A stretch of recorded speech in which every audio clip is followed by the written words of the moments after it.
इंदौर में चिंटू चौकसी का दिग्विजय सिंह को लेकर कथित विवादित ऑडियो को लेकर पूर्व नेता प्रतिपक्ष का बड़ा बयान। पूर्व नेता प्रतिपक्ष डॉक्टर गोविंद सिंह ने कहा, जीतू पटवारी नेताओं पर अनुशासन का चाबुक चलाई। जीतू पटवारी से अनुरोध करता हूं, वरिष्ठ नेताओं पर टिप्पणी करने वाले जो नेता कांग्रेस पार्टी में फल फूल रहे हैं, अनुशासन के चाबुक से उन्हें ठीक करें। कुछ लोग अपना महत्व साबित करने के लिए ऐसा करते हैं, ये ठीक नहीं है। कुछ ना कुछ कार्रवाई पार्टी को करना चाहिए। कांग्रेस में बिना संरक्षण में कुछ होता ही नहीं है। जो तय कर ले हमें पार्टी में नहीं रहना है, वही ऐसा करता है। विधायकों के वेतन बढ़ाने को लेकर डॉक्टर गोविंद सिंह ने कहा, जरूरत के हिसाब से वेतन मिलना चाहिए। ईमानदारी चाहते हैं तो सही वेतन मिलना चाहिए। विधायकों का भी परिवार होता है। मैं मंत्री था तो मुझे 1 लाख वेतन मिलता था।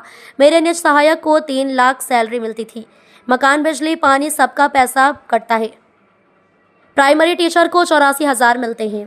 सर, जिस तरीके से कांग्रेस में हम देखा है, इंदौर में घमासान मचा हुआ है। पहले भी दिग्विजय सिंह जी को लेकर अलग अलग आरोप लगाया, अभी भी इस तरीके से अपशब्दों का प्रयोग किया जा रहा है। पार्टी संगठन कोई निर्णय नहीं ले रही, क्या बात नहीं कर रही नेताओं से? मैं मध्य प्रदेश कांग्रेस कमेटी के अध्यक्ष माननीय जीतू पटवारी से अनुरोध करता हूं कि वरिष्ठ नेताओं पर जो अपमानजनक टिप्पणी करने वाले कार्यकर्ता पार्टी में फल फूल रहे हैं, उनको अनुशासन के चाबुक से ठीक करने का काम करें। कांग्रेस पार्टी में हमेशा से अनुशासन रहा है, लेकिन कुछ लोग अपना महत्व साबित करने के लिए इस तरह की बातें करते हैं, ये उचित नहीं है। और अगर छोटे कार्यकर्ता भी अगर कोई करता है तो उसको नोटिस थमा दिए जाते हैं। तो हमारा आग्रह है कि कुछ न कुछ कार्रवाई पार्टी को करना चाहिए।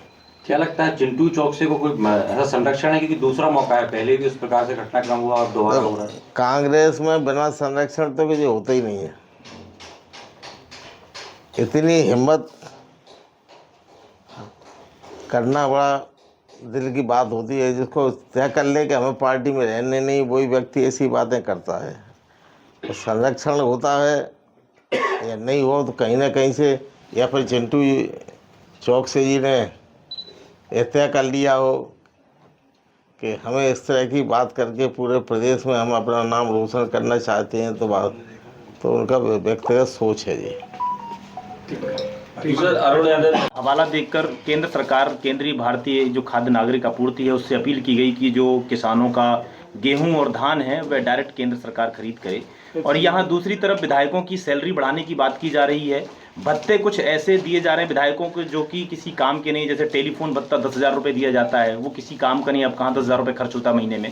इसको आप किस तरह से देखते हैं? मैं इस देश के सभी नागरिकों से अपील करता हूँ, और जो विधायकों के ऊपर आरोप लगाते हैं वो अपनी सेकी खोरी बघाड़ने के लिए करते हैं। विधायकों का वेतन भत्ते अगर राजनीति में सुस्ता चाहते हैं, ईमानदारी चाहते हैं, तो उनका आवश्यकता की पूर्ति के लिए वेतन देना चाहिए। लगभग 10 वर्ष से वेतन नहीं बढ़ा। अब 1,10,000 रुपये विधायकों को भत्ता सहित मिला जाता है। उसमें मकान का पैसा कटता है, बिजली का बिल है, पानी का है, सब बंगले में जो रहते हैं सब करता है, साफ सफाई, कपड़े। उनके परिवार नहीं है। अगर राजनीति में पर्याप्त सुविधाओं की आवश्यकता पूर्ति सरकार नहीं करेगी तो फिर भ्रष्टाचार को बढ़ावा मिलता है। इसलिए मैं इस बात का समर्थक हूँ कि आवश्यकता की पूर्ति के हिसाब से भत्ता बढ़ना चाहिए। अब मैं जब खुद मंत्री था, हमारा जो पीए है, जो हमारा विशेष सहायक था, उसको 3,27,000 रुपये मिलते थे और हमें 1,69,000। तो ये नहीं देख रहे? मगर सर सवाल ये जिन शिक्षकों के हमारे समय में रोजगार मिले 500 रुपये में, हमने हमारे दिग्विजय सिंह के कार्यकाल में भर्ती हुए थे शिक्षाकर्मी प्राइमरी के, सब मिडिल स्कूल के 700 रुपये में, और इंटर कॉलेज के 1,000 रुपये में। आज वे 1 लाख 1.25 लाख रुपए ले रहे। वर्ग 3 का जो शिक्षा करी 500 रुपये वाला था, कल ही एक हम मुलाकात हुई 86,000 रुपये मिल रहे। मगर तो सर सवाल किसानों का है। मैं तो कह रहा हूँ ये समाचार पत्र वालों को भी विधायकों की पैरवी करना चाहिए। अगर वो चाहते समाज में ईमानदारी हो, सुस्ता है। सर किसानों का सवाल है कि विधायकों का वेतन बढ़ाने के लिए सरकार के पास पैसा है, तो किसानों की जो अनाज है खरीदने के लिए पैसा नहीं है। अच्छा, कितना आएगा? विधायकों का वेतन बढ़ जाएगा, कितना पैसा आएगा? साल भर में ज़्यादा से ज़्यादा आएगा 10 करोड़ आ जाएगा। जहाँ रोजाना करोड़ों रुपए का कर्जा ले लेके प्रदेश को बर्बाद करने पर उतारू है। जनता को ये भी सोचना चाहिए। हर चीज़ में राजनीतिक लोगों को सम्मान सुरक्षा देने के लिए आप लोगों को भी उनका सपोर्ट करना चाहिए। रहे थे। अब भारतीय जनता पार्टी ये कह रही है कि कभी ये ईवीएम का मुद्दा उठाते हैं, अब ईवीएम सही हो गई तो वोट चोरी का मुद्दा उठा रहे हैं। इसको लेकर के नहीं, दोनों मुद्दे हैं चल रहे। अभी वो राहुल गांधी ने कहा वो सच्चाई है, आज ही पढ़ लो। हमारे भिंड जिले में एक मकान में 145 मतदाता हैं। एक मकान नंबर 66 जो भिंड में है उसमें 100 से अधिक मतदाता हैं। ये तो किसी समाचार पत्र ने रिसर्च करके घर घर जाके ये जानकारी प्राप्त की है। पचमढ़ी में कांग्रेस का प्रशिक्षण शिविर चल रहा है। क्या भाजपा को टक्कर देने के लिए आपके जिला अध्यक्षों को टिप्स दी जा रही है? ऐसे ही प्रशिक्षण शिविर क्या कारगर साबित होंगे संगठन को मजबूत करने के लिए? कांग्रेस कार्यकर्ता में कई हमारे पार्टी के अध्यक्ष नौजवानों को काम मिला है। उन्होंने इस प्रकार जिम्मेदारी पद का नहीं संभाल पाए। उनको पार्टी की रीत नीति से बताना, पार्टी का संविधान का ज्ञान कराना, पार्टी किस तरह के किन सिद्धांतों पर चल रही है उन पर पालन करना।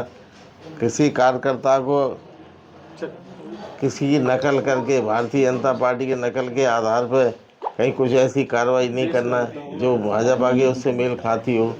इसलिए लोगों को ट्रेंड करना, प्रशिक्षण करना, किसी भी राजनीतिक दल में शिविर लगाने चाहिए ताकि लोगों का मानसिक रूप से मजबूती प्राप्त होती है। पहले शिविर लगते थे, सेवा दल के शिविर लगते थे, अब कुछ ढील आई तो हमारे नेता माननीय राहुल गांधी जी ने, खड़गे जी ने इस तरह का कार्यक्रम समूचे देश में चलाने का निर्णय लिया है। उसी के तहत 10 दिन का प्रशिक्षण शिविर आयोजित किया गया है। पर विश्वास सारंग जी तो कह रहे हैं कि राहुल जी तो खुद प्रशिक्षण की जरूरत है, वो क्या प्रशिक्षण दिलाएंगे? अब विश्वास सारंग जी छोटे मुँह बड़ी बात करते हैं कि उनकी आदत है, और उनको इस तरह से बात नहीं करना चाहिए। पहले अपनी पार्टी में सुधारें। गले गले तक भ्रष्टाचार में डूबी हुई है। आज जहाँ देखो वहाँ हाथ रखो वहीं करोड़ों के भ्रष्टाचार निकल रहे हैं। अरबों के भ्रष्टाचार के आरोपी मुख्यमंत्री, डिप्टी सीएम बनाए जा रहे हैं। तो वे पहले उनको अपने गले बांध में झाँक के देखें, अपनी पार्टी में क्या हो रहा है उसको उस पर मनन करें। सारंग जी अपनी जिम्मेदारी निभा रहे हैं। आज पूरा किसान समूह भटक रहा है प्रदेश में, लाठियाँ चल रही हैं, पानी बरसने जाती बरस से बर्बाद हो गई फसल। खाद के लिए लोग बैठे हैं, बच्चे छोटे छोटे बच्चे, पढ़ने वाले स्टूडेंट, लाइन लगी है।